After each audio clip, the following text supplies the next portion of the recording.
tatagal na dito. Kaya Alvin Alfaro. Yan. Kay Nolay, big shoutouts kay Reynold. Yan.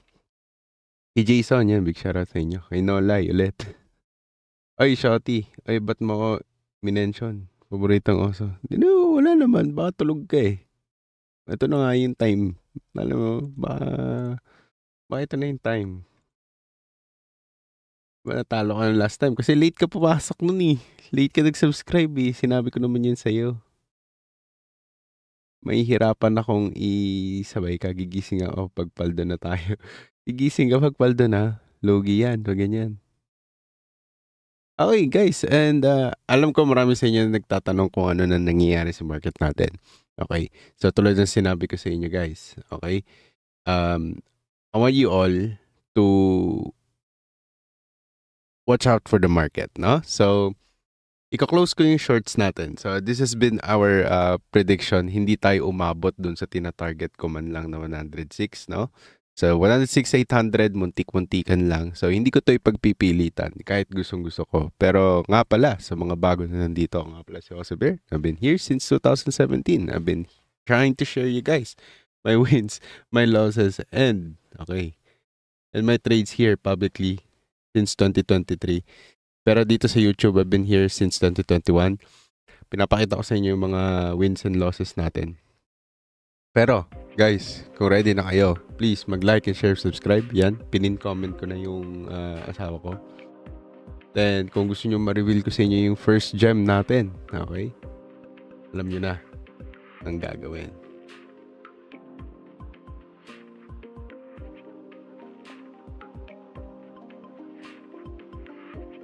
Wala nagla-like masyado. Kaya,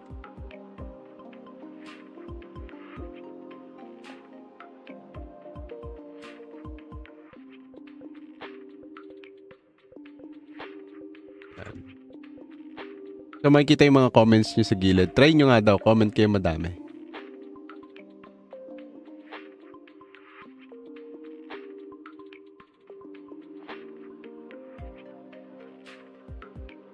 Huwag yung masyadong madami. Kunti lang. Uy, ano oso baby, huwag ka magsalita ng ganyan dito. Hindi kita kilala. Baka may magselos dyan Ano naman seloso yung asawa ko, pero maingat lang ako. 11 likes, 26 viewers na screen ko. Oo nga, 26 viewers pero 14 likes lang. Ba't ganun? Konti lang. Ba't ganun? Madamot Guys, huwag madamot. Share nyo na yan.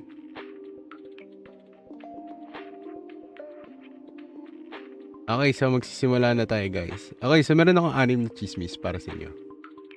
Okay? 6 akong chismis sa inyo. Ang tingin ko hindi pa to na babalita sa labas. Okay, pero hihilutin ko muna kayo, of course. Hindi to basta-basta parang sasalaksak ko para sa inyo tapos hindi nyo naman maintindihan. Sayang lang din yung laway ko dito. Sasayangin ko lang yung chismis ko sa inyo. Okay? Wala ka ba sa TikTok? Nasa TikTok ako pero hindi ko masyado magamit. Pero ibubuhayin natin yan. Okay, mag-alala guys. Okay? Isa-isa lang. I need to focus on one thing. Okay? If we cannot master one thing, we're not, hindi tayo karapat-dapat sa maraming bagay. Okay. Yan, big shoutout kay Eggsy. Kay Reynold. Okay. So, let's talk about this. Guys. Okay, so marami tayong topic for today. Okay, so papakita ko lahat sa inyo to. Okay? So, ayan na naman, may sabi, Sir also, XRP pa yung topic niya, etc. XRP pa yung title niya. Hindi porket ganun, okay? Hindi porket na nakita niya sa topic, nakita niya dun sa title, yun na yung topic natin. Dadaanan lang natin siya. Okay, so tulad ng sinabi ko, XRP, ETH, and BTC, at the end of this video, ipapakita ko sa inyo yung tingin ko magiging ng market. Okay, pero magiging cautious ako sa market kasi nga, we are in at mercy of the institutional market. So, medyo nare-reveal na agad yung magiging narrative natin. Okay? dami na rin kasing nag-crypto live ngayon, Gina. Hindi ako nagla-live para sa attention nyo, guys. Okay? Ako nagla-live ako sa gustong masundo. Okay, yun yung purpose natin. Hindi ako nakikipag-unahan, hindi ako nakikipagpaligsahan. Guys, tandaan nyo to sa wisdom. Kung sino ang gustong mauna, siya ang mahuhuli. At sino yung mahuhuli, siyang iaangat at iuuna ng Diyos. Tandaan nyo yun, guys. Hindi ako nakikipag-unahan sa kanila. Hindi ako para lumipat sa TikTok para lang humagod pa ng marami pang manonood sa akin. Di baling lilima lang tayo dito sa couch. Basta kasya tayo sa couch. Tapos lahat nakikinig. Kesa dun sa lahat, andito kayo lahat. Tapos hindi naman kayo nakikinig. Wala namang natuto. Wala namang nagbago. Nagets yun. So, ngayon, meron tayong market pullback, no? So, we predicted this, no? So, i-close ko na to. Okay, delete na natin to. Okay, fine. Bitin na bitin. Kasi ang gusto ko 106,800. So, ito na naman ba yun? Nauulit na naman ba yung situation where nung sinabi ko na magpo-pullback tayo ng 98 man lang. Okay? Ay, ng 97 to 96, no? So, ang nangyari is, sobrang bilis lang. 98,300. So, hindi tayo nakapasok sa 96,800 na sinasabi ko. So, bakit? Okay, ito yung sasabihin ko sa inyo. Ito yung mga chismis na nandito, guys. Okay? Dati, 5 lang kami nakikinig. Okay, anyways. Ayan, so, dito muna tayo. Okay, mamaya muna yung XRP, mamaya Ethereum. Okay, papakita ko muna sa inyo to. Okay, so ngayon, nagpakita na tayo dito ng green signal. So, it means we are in a uncertain level already. Okay, hindi ibig sabihin na ito, this is a buying opportunity. Okay, it needs to confirm. Okay, but this is a good signal already that we are nearing the bottom. Tulad ng sinabi ko sa inyo last week, I've been calling this out for you guys. Okay, but once we touch this moving averages, okay, dun pa lang tayo magkakaalamanan. Sa susunod na retrace, dun tayo papasok sa altcoins. Pero may mga ilang altcoins na nasa best buying opportunity na.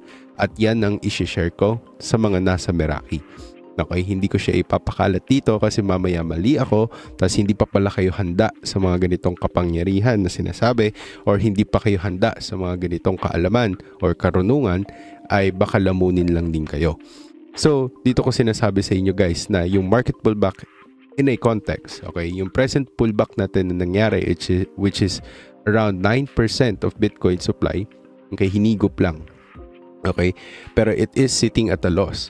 Okay? Hindi porket hinigot, wala siyang nangyari. So, yun yung pinakamaganda dito sa cryptocurrency. Hindi katulad ng stocks, no? So, dito, pag hinigop, okay, may papupuntahan agad. Makikita agad natin. So, yun yung tinatawag na on-chain. So, meron tayong tinatawag na the local bottom. Okay? At the local bottom of the previous cycle, meron tayong 107,700. Ito yung previous local bottom natin. Why? Because meron na tayong break of structure dito. Okay? Pag binaba ko to sa 4 hours, makikita na natin that this is a confirmation here that we are at the bottom. So, where do we enter? Okay? So, masusunod pa rin to guys. Okay? So far, right now, walang masyadong alts or mid cap or large cap alts na sumusunod doon sa tinatawag natin na bull run. No? Hindi ito pa to bull run. Wala pa tayo sa bull run. We are just retracing the previous drop na nangyari. Okay? So, the question is, when do we really go up? Okay? Ito yung lagi ko sinasabi sa inyo, we need to confirm. Okay, so meron tayong iba't ibang levels dito. Hanggang 3 na tong ginawa natin, no? Para lang makita natin kung saan talaga gustong pumunta ng market. Hindi naman nagkakalayo. Kahit 3 yung predictions natin, hindi nagkakalayo kung saan gustong pumunta ng market. Okay? So, lahat gustong umangat. Pero the question is how deeper. Okay? So, nandun pa rin tayo sa original natin. For a month and a half already, we've been calling for this bottom. Okay? For this bottom of 104. Okay? Or 103. Okay? Kung mali man ako, okay, I will take an L on this one or I will take a knee. Okay? At sabihin ko sa inyo mali ako. Just like with the other predictions that we had, which is nung pinipredict ko na babagsak tayo ng 97 or 96, hindi tayo bumagsak bagkus, pumasok lang tayo ng 98 ng napakabilis. Okay? Nangyayari talaga yon. Hindi susunod blood diamond sa 4-hour time, 4-hour BTC. Okay, any thoughts mo sir also sa new Trump family token? Meron akong thoughts dyan pero hindi ko muna i-share sa public. Okay? So, ano yung sinasabi ko? Yung thoughts ko dyan, actually na-upload ko na yan, matagal na. Okay? Matagal na pero hindi nila maaalala yon. Pero ipaparecall ko sa kanila. Nandun yung sa wealth transfer 9-part document ko. Pero hindi nila babasahin kasi ang haba eh. No? Pero nandun yun. So, I've been predicting this for a year now. Ngayon, na-release na yung totoong token. Okay? Then, dun ko na masasabi sa inyo guys na it is going to be something. Okay, so zoom out natin sa August, no? So, meron tayong pullback from the all-time high. Okay, we've been predicting this. Ito, ihilamos ko na naman sa inyo. Sasabihin nyo, hinihilamos ko. Hindi. So that you guys be able to understand at magkaroon kayo ng humility next time. Okay? Na pag yung market, ito ang sinasabi, hindi porket sinabi ni Sir Oso, si Sir Oso nagsasabi na, no, the market is also telling us already. We just have to listen. We just have to listen that this is not true volume and we can see that there is a real divergence there. Okay? Pinrint siya. Nakitang-kita natin. Okay? At nung pagka-drop, sana nakinig na agad tayo. Kasi ang bilis ng bulusok natin sa dito sa moving averages, dito sa RSI, no? Okay? So, ito yung linya natin. Hindi to moving averages, rather. This is the line. The line. Just to, like, for the lack of better words para sa inyo, para sa layman's. Okay, meron tayong line dito. Bumagsak siya ng sobra. In just 2 days, pumasok siya ng 50%. Okay? So, ngayon, the liquidity conditions that usually drive the large upside are improving. Okay, yan yung pinaka-positive na gusto kong gusto kong i-own. Okay, na kasi dito ako nakakabasa masyado eh. Okay, ito yung mga data na nababasa ko. Kumbaga na masasabi ko sure ako. Okay, pag liquidity reading. So, ngayon, yung liquidity natin, okay, has been healing for quite some time already. Even though that we had this like 1, 2, 3. So, pangatlong beses na tayo nagtatry mag-retrace dito sa moving, sa trend line na to na hindi nyo nakikita. Kumbaga, kung mamatahin nyo na lang, may 1, 2, 3 na tayo.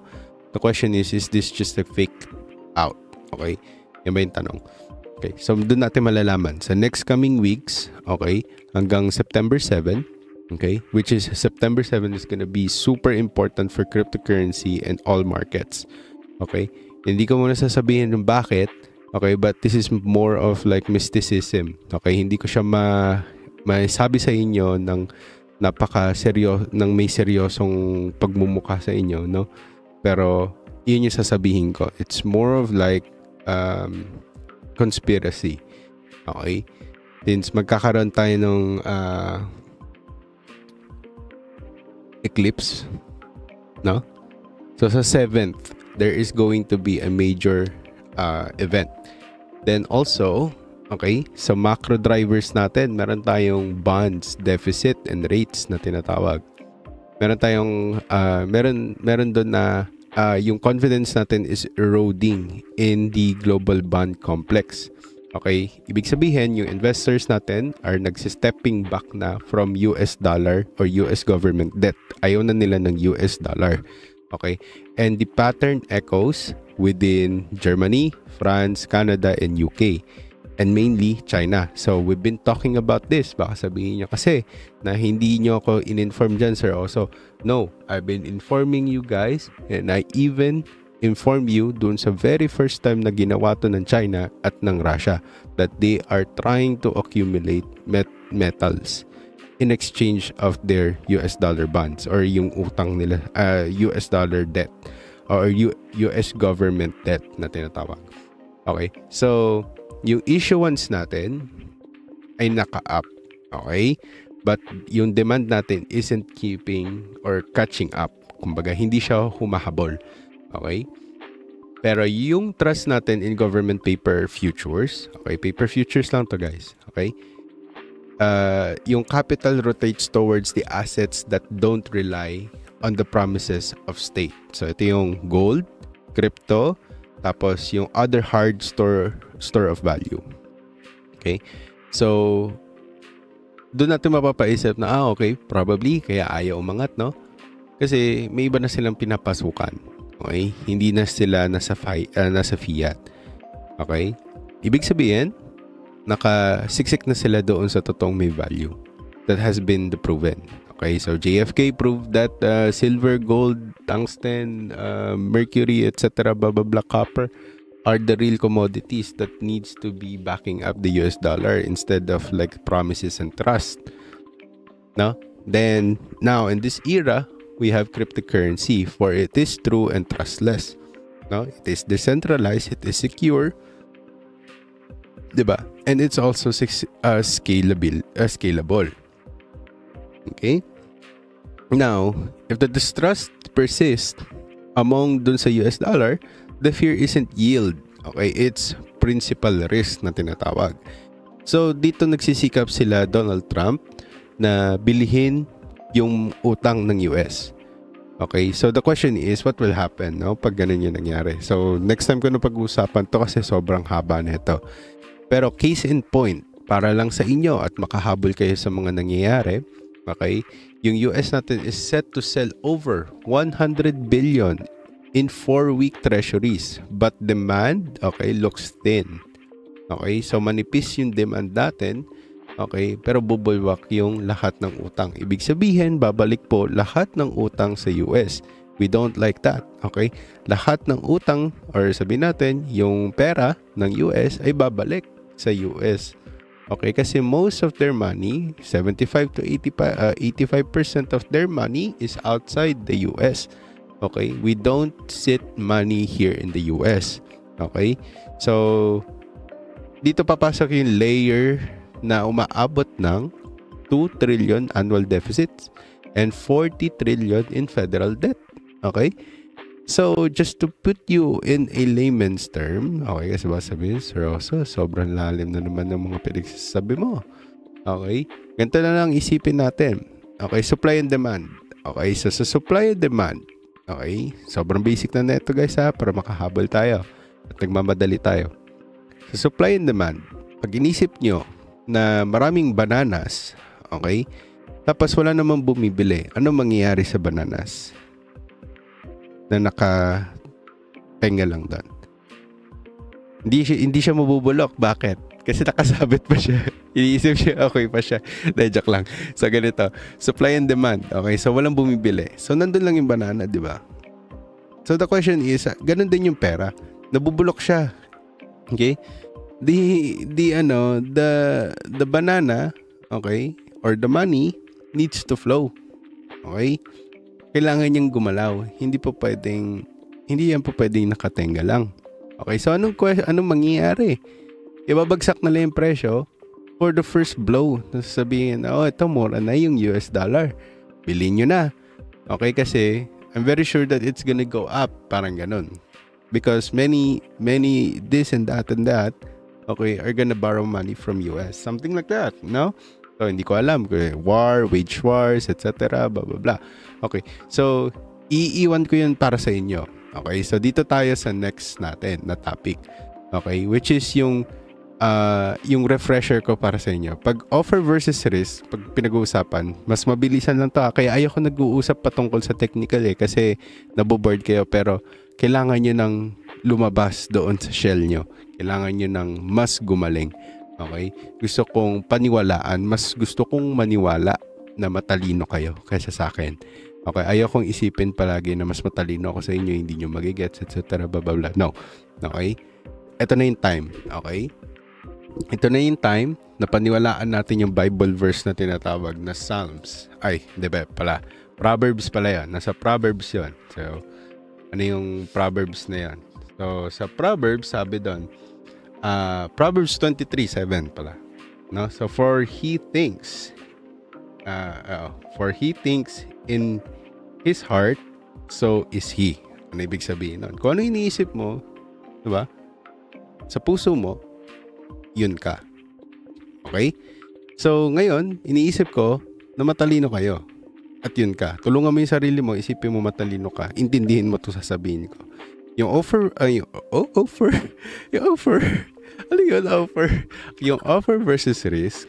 Okay? Government issue bonds. Okay. Wait lang. Palitan natin yung music. Okay. Yung offer versus risk or yung government issue bonds offering fixed return na 5 to 7% annually. Diba? So, since may ganun na tayong thought, no? Yung yield, pag yung yield natin umangat, okay, it often signals a rising perceived risk. Okay, hindi siya maganda. Yan ang sasabihin ko. Sa nangyayari ngayon sa US. Okay?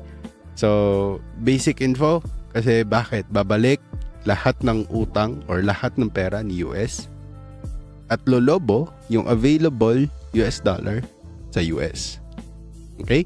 It means wala nang may kailangan neto. Binabalik na namin, hindi na namin gusto yan. Something like that. Okay? So, ito na. Ano po yung principal over coupon na tinatawag?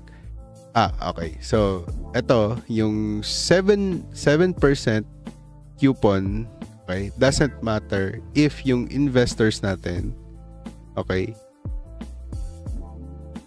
kahit sabihin natin may takot sila na mawalan, okay, meron silang parang advantage. Okay, parang sabihin natin ganito. Hindi ako makikipag-unahan bumili ng discount, sabihin natin. Or sabihin natin, hindi ako makikipag-unahan bumili ngayon ng market. Kahit sabihin natin the market is on a discount, anong gagawin ni Sir Oso? He's just gonna stay still. Sabihin niyang ganon. Okay, I'm gonna stay still, sabihin natin. Kasi bakit? Meron siya yung tinatawag na principal over coupon or 7% coupon. Okay? So, ito yung parang sa SM, 'di ba?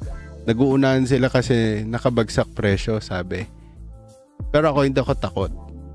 Hindi ako nakikipag-unahan, makikipagsiksikan sa inyo tapos, 'di ba? Makikipagpawisan ako sa inyo doon. Hintayin kong mamatay ulit yung business ng SM, sabi natin. Okay? Bakit? It's because yung fear is what pushes the yield up and the buyers away. Okay? So, pag malaki yung fear, katulad na nangyayari sa cryptocurrency, okay, umaangat yung yield natin. Okay? Tapos, humihina yung buyers natin. So, the question is, are we in a dump market still? Yes, we are in a dump market. I've been calling for dump market, no? By just looking at moving averages, Fibonacci, no? Sinabi ko yun sa inyo, mag-ingat kayo, umalis na kayo, pinapalis ko na kayo, dito pa lang, umalis na kayo, dito. Pinapalis ko na kayo, guys. Okay, sabi ko, huwag na kayo mag-crypto. Kung kakapasok nyo lang, umalis na kayo ngayon pa lang. Okay, hanggang sa bumagsak na tayo. Diba? So right now, we're gonna retrace. If we hold on 109,500, sabihin natin, if that holds, then we are in a bottom already. Okay, kahit sabihin natin, sige, 109, sarado. Pag yan nag-hold, for sure na yan. Okay, ganun din sa XRP nyo. Okay, yung XRP nyo, okay, there are key levels that we need to watch out for. There are levels that are not true, no? Pero, with the RSI, okay, it is trying to refresh already. So, this is what I am scared about. Okay, kasi hindi yan magkatulad. Kung babagsak to, malaki din yung babagsak niyan. Okay, so ahagod to ng malaki. Pwede itong bumalik ng 1.8. Pero sinabi ko sa inyo last time, no, na hindi na to babalik sa $1 pababa. It is going to be a protected wall. But it is okay to, as well, to scare off the buyers, no, na nasa mga level na to, no? So, this is very a promising move para sa XRP to go down here. Okay? Or 1.5 at least, no? So, ngayon, the question is, if ganun yung mangyari, sabihin natin, bumulusok tong RSI. Off natin yung seasonality para makita nyo siya. Yan. So, yung RSI natin, stochastic lang naman ito ni Crypto Crow kasi pinagsama-sama niya para makatipid ako dun sa pag-on ng indicator. So, yung stochastic, logarithmic, etc. Okay? Makikita natin na bumabalik na siya doon sa gitna. Okay? Gusto nyo bumalik. usually what happens is pag naging malakas yung pump natin, hindi na yan mag-hold dyan, dumediretso na yan. So ito malakas to kasi lumagpas siya doon sa 75 RSI. Okay, so katulad nito, umangat siya ng todo, bumagsak. Okay, so ganun din dito, nagtiklop siya diyan, umangat, bumagsak. Okay, ganun din dito. The question is, ito bumagsak na ba? Hindi pa, kailangan niya mag-reset. Tsaka ako magsasabi na, okay, this is the good buying opportunity already for XRP. It's either dalawa lang. Mag-stay siya sa price ito, kailangan natin patayin yung volatility. Okay? Or, bumagsak na siya ngayon, maganda volatility, merong CCI, may ATR. Okay? Okay siya, all goods. Okay? Tapos nakaibabaw siya sa ALMA. Umiibabaw na siya or nakaibabaw na siya sa ALMA. Doon natin masasabihin na good buying zone to. Okay? Nevertheless, sabihin natin, sige, good buying zone to. The question is, will it TP? Yun na doon natin din makikita kung this is a next level 2 TP doon sa buy mo dito sa 1.2. Papasok dyan. Okay. Pero, what I'm thinking is, I think this is going to be a megaphone. Okay, a bull flag na pa megaphone. Okay, that's why it's doing this. Okay, this is very prominent sa move ng traditional market, no? And I think XRP is going traditional already. So A, B, C, D, E. Okay? So paano yan? Ganito. So meron ka A, B, C, D, E. Okay? If it goes up, mag-go 1, 2, 3 pa to. Ganyan. If it goes down, then it will break. It will break here. Okay? Bibigyan pa kayong chance umalis. Okay? Hanggang sa mag-reset siya dito sa level na to. Okay. Pero, diba? Nandito na tayo sa level na to. So, meron na tayong, sabihin natin, pagpalagay natin na A, B, C, D, E. Crash down. Gets nyo? Parang binaliktad lang siya na bear flag. Okay? So, gumagamit ka ng bot, hindi. Gumagamit ako ng PineScript. Ayan. Gumagamit ako ChatGPT. Ayan. Sana marunong ako gumamit ng bot, pero hindi ako gumagamit ng bot. Okay? So, ngayon, ito na, sasabihin ko sa inyo, yung rotation ng liquidity. Ito, favorite topic ko to, pero huwag kayo mabuboard. Okay? So, si Ray Dalio, sa Twitter, okay, na napansin ko na nagdadaldal na naman sila. Okay, hindi nagre-reply siya sa mga tweets, okay? So yung crypto functions for an alternative currency with a limited supply. Sabihin natin ang iniisip natin or kumbaga summary lang ng lahat ng to is iniisip ni Ray Dalio na it is not really good to buy realty businesses right now. Okay? It is not good to buy REITs, sabihin natin. Yan. For every single company will be targeting to buy Bitcoin. Okay? Then that should be bullish, diba? Hindi. Okay? Di sila bullish for that. Bullish siya for Bitcoin. Bakit? Isipin nyo na lang. Ibig sabihin, ano ba hindi na dry up? Bitcoin. Diba? Hindi yung REITs nyo. Hindi yung realty. Diba? Walang gustong bumili ng realty. Okay? And this is one of the first clue natin na magkakaroon ng bull run. Okay? Kasi pag mahal ang lupa, napapansin ko yon. Ibig sabihin, pamahal na ng pamahal, hinahanap na niya yung pinaka-peak market bago to bumagsak ng todo ulit. Ganon din sa COVID-19, kung maalala nyo. Okay? So, dito ko sasabihin sa inyo, with the market right now, okay, combined lahat ng mga pinagsasabi natin, nung mga kamakailan, yung sunod-sunod nating professional mala Shiba, mala Buddha na prediction natin, puro Illuminati at stuff na ganyan, no? Hindi ko sasabihin na professional yon, risky yon, guys. Okay, wag natin sabihin na hindi, totoo na ganun talaga, doon tayo pupunta, etc. Hindi ko alam yun. Okay, sinasabi ko lang yung tingin kong obvious na nangyayari ngayon sa market. Okay, at nakikinig lang ako sa market. Okay, nakakatakot sabihin sa inyo. Okay, pero sasabihin ko dahil hindi naman ako nandito para maging financial advisor niyo, no? Sure naman 'yun eh. Alam niyo na dapat 'yun. YouTube lang to, guys. Okay? So for your entertainment only. Okay? And that's why I'm sharing it to you guys as a journal because I'm trying to share you guys my wins and losses. Okay? And katulad nga naiwan tayo sa 96 pero nag-aggressive buy ako sa 101. Okay? Because it is a confirmation. So, ito na yung sasabihin ko sa inyo. Okay? Yung M2 supply natin or yung money supply is back to growing around 5% annualized. Okay? That's fresh liquidity ang tawag doon. Okay? And the very thing that tends to fuel this risk asset when sentiment turns. Okay? So, itong tatanungin nyo lang yan eh. Okay, may money supply. Saan kaya papasok to? Saan kaya gusto niyang pumunta? Saan kaya ka-cash flow to? 'Di ba? Saan niya gustong dumoble to may replay? Ganun yan. Saan kaya nakapwesto tong mga elitista? 'Di ba? Hindi natin alam yun, syempre. Pero dahil may on-chain, baka malaman natin. 'Di ba?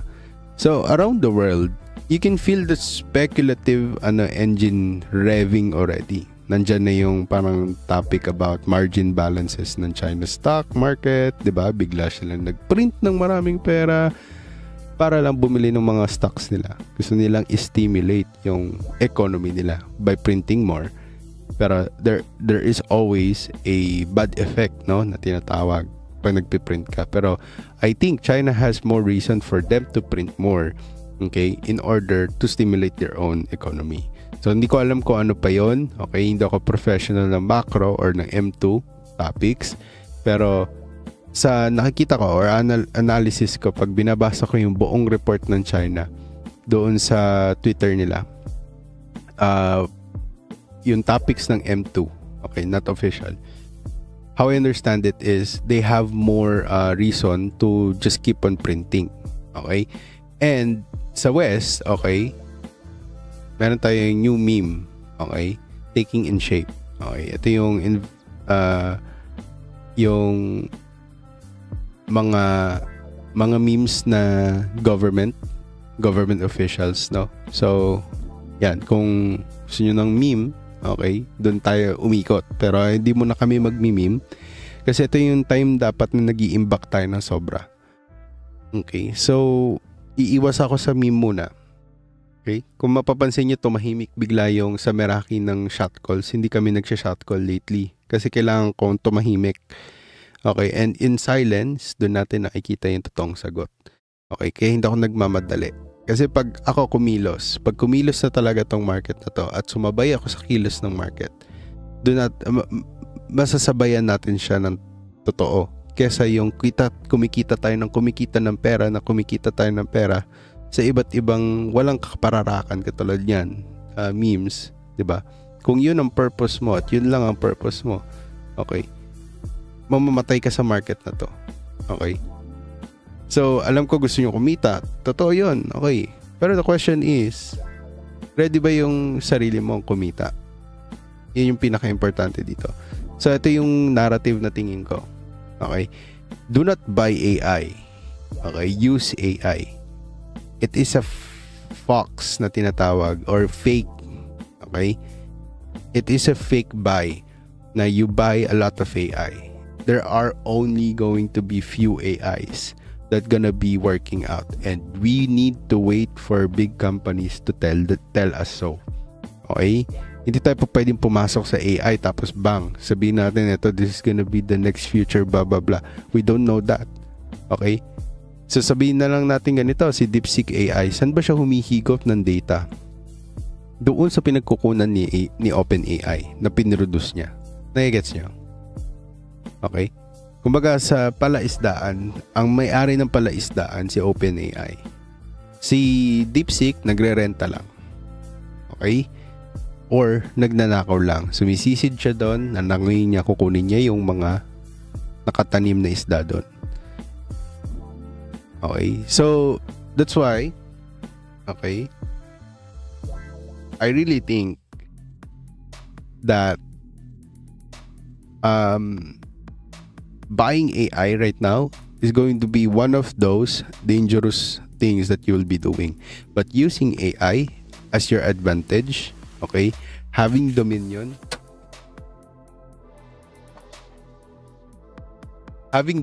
over AI is going to be one of your best decision in order for you to know, okay, in order for you to know what's gonna be the next move in the market, okay.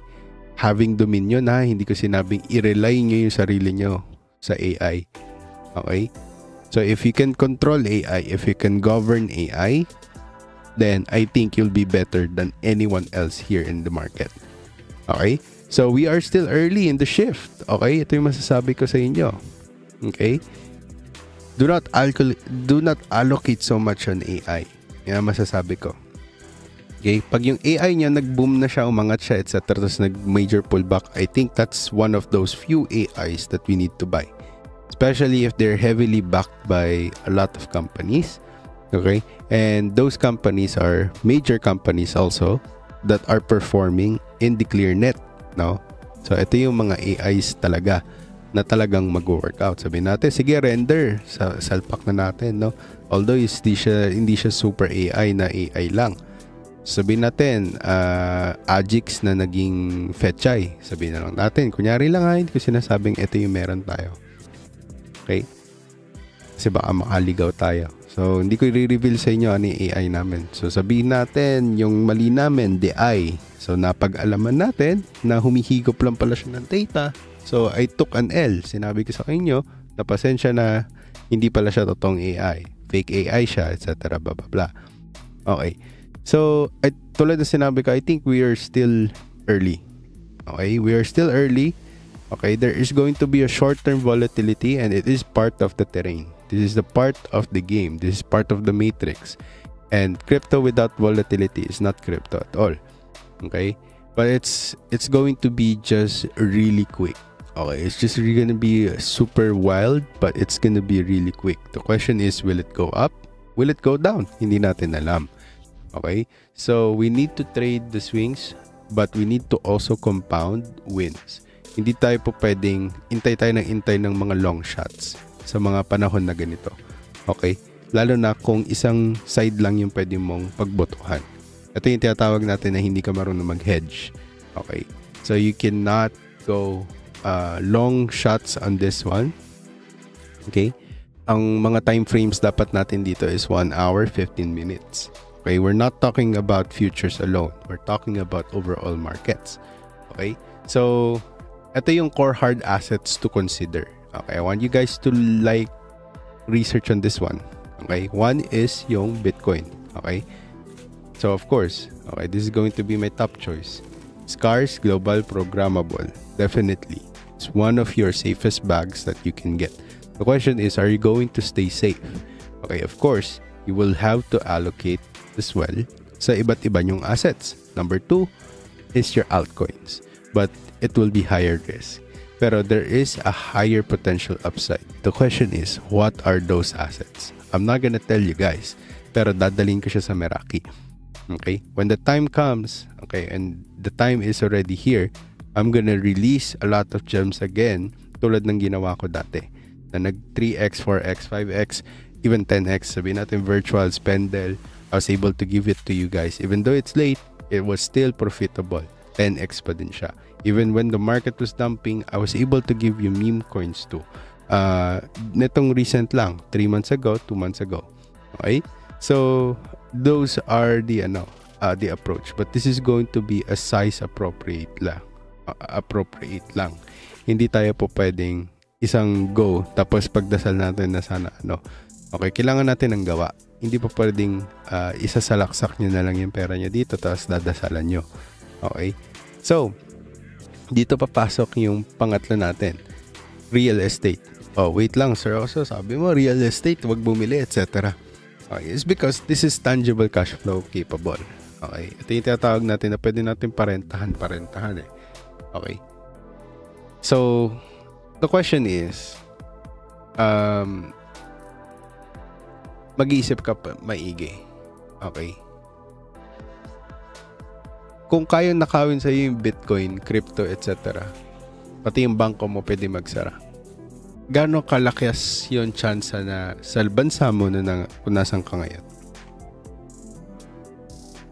Gaano kalakas yung batas na pwedeng kunin sa iyo yung lupa mo? Lalo na pa nagpalit na tayo ng sistema sa buong mundo. Sabihin natin kung ano yung meron ka, yun lang yung meron ka na ngayon. Hindi na yung matatagdagan. Doon ko sinasabi na sana meron tayong lupa na mapapaupahan natin. Okay, why? It's because this is part of the biblical business plan ni Jesus Christ, no? So kahit siya sinabi niya na 'yon, na magkaroon kayo ng lupa. Diba? Kasi yun yung gusto ng Diyos sa inyo. So panghuli is yung precious metals, of course. Ito yung hard asset to consider, ha. Okay, hindi ko sinasabing sure to. Okay, why? It's because boomer money is still in precious metals. Okay? Wala sila sa Bitcoin. Okay? And will they leave? Hindi natin alam. Mahaba pa yung buhay siguro nila. Hindi ko alam. Okay? Pinagdadasal ko na sana mahaba pa buhay nila. Sino ba naman ako para magdasal na sana mamatay sila para lang sa pera? Diba? So, ito yung sinasabi ko sa inyo. Their money is in the industrial use cases. Okay, the building blocks of the today's future. Diba? Na future nila dati. Na ngayon na nasa atin na ngayon. So, ito yung sasabihin ko sa inyo, guys. Okay? Ito yung Ethereum supply dynamics. Okay, let's talk about Ethereum. Alam ko medyo naboboard na kayo. Pero kung nandyan pa rin kayo, mag-comment kayo ng awesome, guys. Baka kasi mamaya bots lang to, no? Hindi sila makapag-comment kasi hindi sila nakasubscribe. Subscribe na kasi kayo. Okay. So, ito yung prediction natin for the longest time. Okay, I've been predicting it here. Anong proof, Sir Oso? Gini-GAGO mo ako, ha? Baka hindi yan totoo. I've been predicting this, guys. Sino yung mga nandito nung nagpipredict ako na ito? O sige, bibigyan ko kayo ng cold hard facts. Ayaw nyo maniwala eh. Ito. Bibigyan ko kayo. Wait lang. Tingnan ko nga ito. Uy! Hindi tumuloy. Malay tayo dito. Okay. Dito tayo. Ano ba yung Ethereum? Ito. Titignan ko nga lang ito. Big Sauce. Hindi rin siya natuloy. Mali ito. Yung Big Sauce natin. Ay, alam ko na kung bakit. Nag-pull out kasi ito sa company. Hindi nila tinuloy yung kanilang acquisition. Ito na. Dito tayo sa Ethereum. Ito yung sinasabi ko sa inyo. Okay, so may dalawa tayong prediction. Sabi ko, if this is going to be worst case. Kasi medyo mahaba ito eh. Yan. So, mahaba yan. Pero dito, sinasabi ko na this is the sure one. Kasi meron tayong darker lines. No? So, yan. Sinasabi ko na 1,400 should be the bottom for Ethereum. At yun nga yung nangyari. Boom. Okay, bottom, hindi man sobrang sakto, no? Dumaus-dus pa ng konti. Pero yan, saktong-sakto lang siya sa 1,400. Okay. The question is, will it still go higher? Yun yung maganda. Yes, it will go higher, at least 5,300. Tapos tatry natin i-test tong support na to. Actually, umangat na siya, pero napigilan. So, kasi nandun yung psychological level. Pero I believe that it's gonna go up still a little bit. Okay? Sa 5,200 to 300. Tsaka tayo babagsak ng 4,100. Okay? Para magsigawan na naman yung mga iyakin. Okay? Pero i-explain ko to further sa Meraki with a document. Kasi susundan ko yung document ko sa kanila dito sa Ethereum chart natin. Kasi sinabi ko sa kanila, pasak sila dito sa 2,300. Pag bumagsak pa rin ng $2,000, papasok to ng 1,800 to 1,900 dito sa level na to. Pero since na-support nga siya, totoo tong Fibonacci natin. Ibig sabihin, tama yung Fibonacci natin. It will go higher. Ayan, so naging higher nga siya. Okay? And nawala na yung mga tao nagsasabi, patay na yung Ethereum. Okay? So, old stakers, unstakers, okay? Nababalance out lang siya. So, nagmamadali sila kasi gusto nilang i-take advantage na. And that's very normal, no? Na i-take advantage nila itong level na to. Yan, observation hacking. Dito siya. Yan, big shoutouts. Yan. So, Kay Lons, big shoutouts kay Lons. Big shoutouts kay Eweng. Yan, kay Jose. Big shoutouts sa inyo. Okay, so eto na yung sinasabi natin, nagbabalance out lang. Yung old stakers natin try to take advantage of this pump na nangyari. Okay, they don't wanna miss out this pump.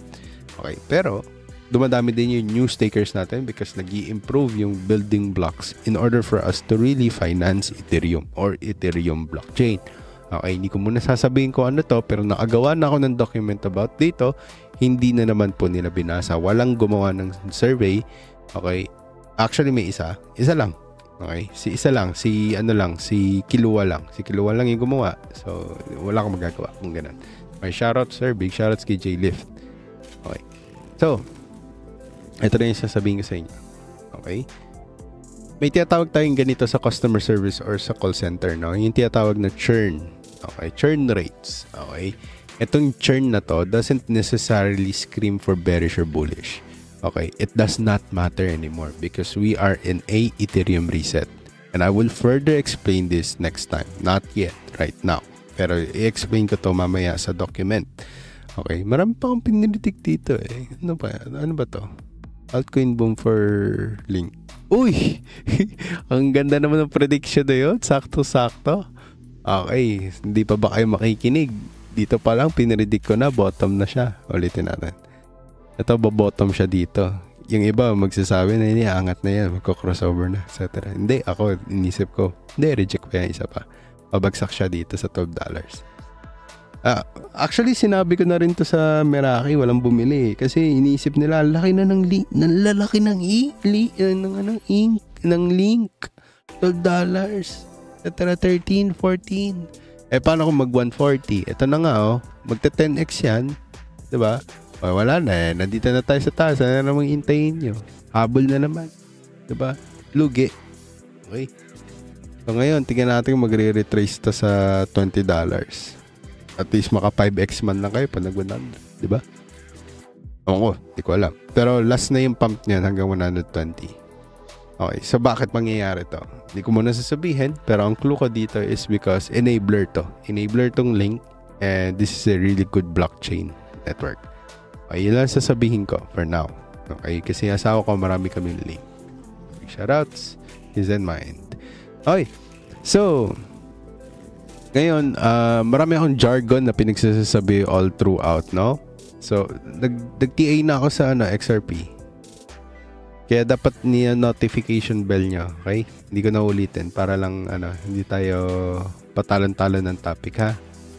Pasensya na. Ba't ako humingi na pasensya siya? Okay. So, eto na, guys. Ito yung rumors natin. Okay? So, one is yung hindi ko i-reveal lahat, ha? Pasensya na. Kasi hindi man tayo umabot ng 100. Okay? 100 viewers sana yung gusto ko.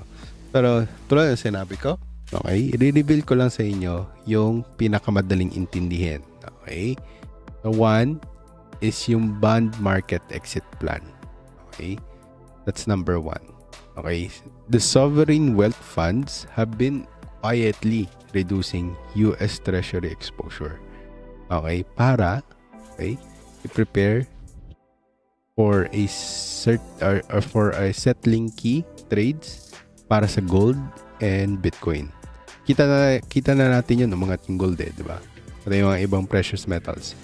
Pero meron din tayong tinatawag na early testing of stablecoins based cross-border rails that bypasses the legacy systems. Ito yung the reason why Donald Trump is pushing MiCA. No?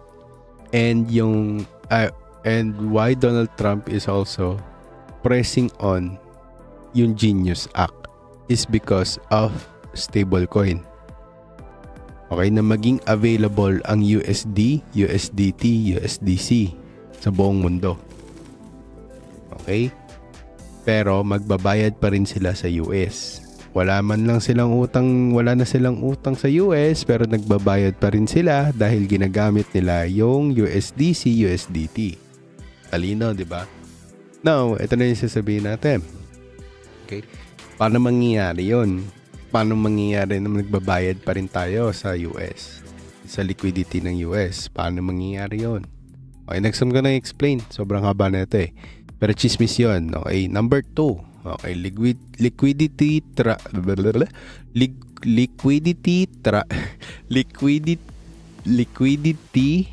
Sorry, bulol talaga ako guys. Liquidity trap.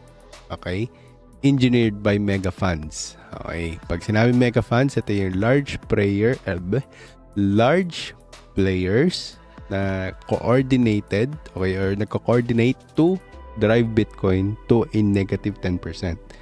Okay, so nangyari na recently with the Bitcoin, okay, kita natin, no? So, this is the proof. Okay, para lang sabihin nyo, wala namang basihan yung sinasabi mo. Ito tingin ko. Okay, ito yung haka-haka ko lang. Sa akin lang to, sa pantaha ko lang. Okay, dinadrive nila yung price na bumaba ng 10% to 18% zones para makapag-scoop sila ng supply sa OTC. Okay, this is the Wintermute scandal all over again. Okay, while the retail panic sells, okay, and this is August 2024 all over again, including the pre-arranged forward deals with the miners to lock the flow before the next hyper cycle. Okay, hindi ko sinasabing bull run cycle, hype cycle pa lang. Okay, kasi ang bull run nakatago talaga yan. Hindi natin yan makikita. Kahit sinong Poncio Pilato mag-predict niyan. Okay, na magkakaroon ng super bull market run, etc. na maya't maya ka mag-iisip paano ito na yung top, paano ito na yung top, etc. Okay, hindi natin din malalaman yung point na yon, yung puntong yon. Okay, so number 3 is yung bubulwak yung staking sa iba't ibang DeFi sectors na major. Hindi ko sinasabing yung mga major yung mga all sectors. Ito yung tinatawag na may magandang security. Hindi ko sinasabing lahat, okay? Uulitin ko. Ang major DeFi sectors, okay? Pansin ko lang yan dito. Okay? Bubulwak siya mainly for Ethereum. Okay? Mainly for Ethereum. So, major staking pools and yung mga VC-backed entities rotate their unstaked Ethereum into high-yield DeFi strategies. Okay, hindi ko sasabihin kung ano tong asset na to, pero tagal ko nang dinadaldal to sa live. Okay? So, kung kayo, naka-XRP pa rin kayo para lang sa kakarampot na times 5 or times 3, times 4, hindi naman kayo nakabili sa below $1, diba? It's okay. Patawarin mo yung sarili mo. Okay? Huwag kayong mahiya sa talo nyo. Mas nakakahiya yung mga taong tinalikuran nila yung talo nila at hindi ginamit yung talo nila para matuto. Okay? So, ito yung sasabihin ko sa inyo. Okay? Hilamos ko lang ng konti sa inyo para magising kayo, ha? Okay? Para magising tayo. Parang umaga na naghilamos kayo ng malamig na tubig. Ihilamusan ko kayo ng malamig na tubig. Sa $2 ka bumili. Bumabagsak na ngayon. Okay? Ngayon, ang gigigil ka na sana bumagsak ng $1 pababa. Pero hindi bumalik doon. Imbis na intay ka ng intay, bumili ka ng totoong assets na magfo-formulate ng true system or new system sa buong mundo. Okay? Ito yung tinatawag na DeFi. Maghahanap ka ng magandang DeFi. Okay? At saan umiikot yung pera? Okay? Tigilan mo na yung pagiging super conspiracist mo na walang basihan. Okay lang na maging conspiracist. Okay? Pero dapat meron kang solid basis. May pinaguhugutan ka. Okay? Kahit mga scientists na gumagawa ng hypothesis, hindi po pwedeng walang pinaguhugutan. Okay? Inventions came from, okay, and have been derived from something. Hindi po pwedeng mag-create ka kasi energy cannot be created nor destroyed. Okay? Hindi ka Diyos. Okay? Yun yung sasabihin ko sa inyo. Kaya mo bang umutot ng diamonds? Kaya mo bang umutot at umebak ng ng gold? Sorry siya kumakain. Sinasabi ko lang. Okay? So, ito yung sasabihin ko sa inyo, guys. Okay? Focus on marireveal. Mag-focus na lang kayo sa efforts na ginagawa ng central bank para mabuhay pa sila. Okay? Ito lang sasabihin ko sa inyo. Okay? Fokusan nyo at hanapin nyo saan gustong ipasok ng central banks yung pera nilang natitira. Okay? So, next. Hindi, wala nang next. Hanggang 3 lang. Okay. Yan na, generous na yan ha. Dalawa na lang. 3 na lang iniwan ko sa amin. Dapat nga 4 lang. Dapat 2 lang ibibigay ko.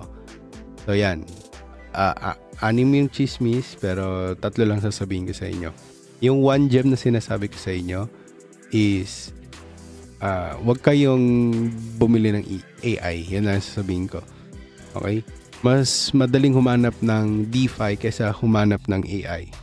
Okay? Ang daming peke. Okay? Sa AI. So, ito lang sasabihin ko ulit. Okay? Sa atin lang muna. Okay? Ang technique. Okay? Gusto nyo maghanap ng totoong gem? Okay? Di nyo to maririnig sa kahit sinong Filipino influencer. Okay? Okay, hindi nyo maririnig to sa kahit anong Filipino influencer. Bibigyan ko kayo ng clue para mahanap nyo agad yung gem na to. Etong gem na to, okay, yung susunod yung gem na makakapag-bulwak ulit ng crypto nyo is, nabanggit ko na rin to. Okay? Pero, sasabihin ko sa inyo na ito ay institutional adoption. Okay? Pero on a lower key. Okay? Kasi nasa yung mata natin nasa institutions na eh. So ano yun? Ito yung enterprise solution. Sinabi ko na to dati. Pero babaguhin natin yung solution. Ito yung enterprise acquisition. Okay? So, ano ibig sabihin nun? Imbis na yung mga enterprise ang bumibili ng Bitcoin ang bumibili sa enterprises. Okay? So, ano ibig sabihin nun? Ulitin natin ha. Hindi literal to ha. Huwag nyo literalin. Wisdom lang to guys. Okay? Isipin nyo lang maigi. Okay? If you chase one thing, that's what you worship. Okay? Kaya nga sinasabi ko sa inyo, unahin nyo yung Diyos. Kasi pag hinabol nyo yung Diyos, yun ang proof nyo na i-worship nyo siya. Pero kung XRP ang hinahabol nyo at hinahabol nyo siya sa presyo ng ganito, worship nyo yung XRP at that certain level, at the certain price. Okay? So ito yung sasabihin ko sa inyo. Many enterprises will be worshiping Bitcoin just to save them from this capitulation. Just to keep their companies up. Just to keep their names to be there. To be relevant. Okay?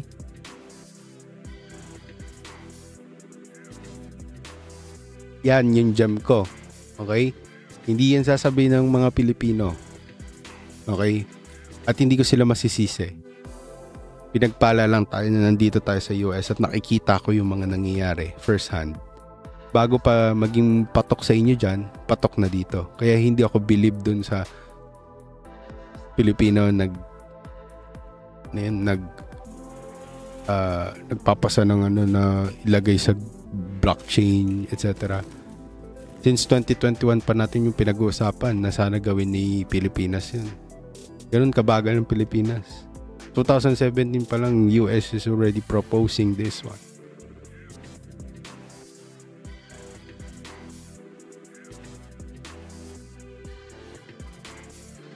Big shoutouts kay Mark Cabral.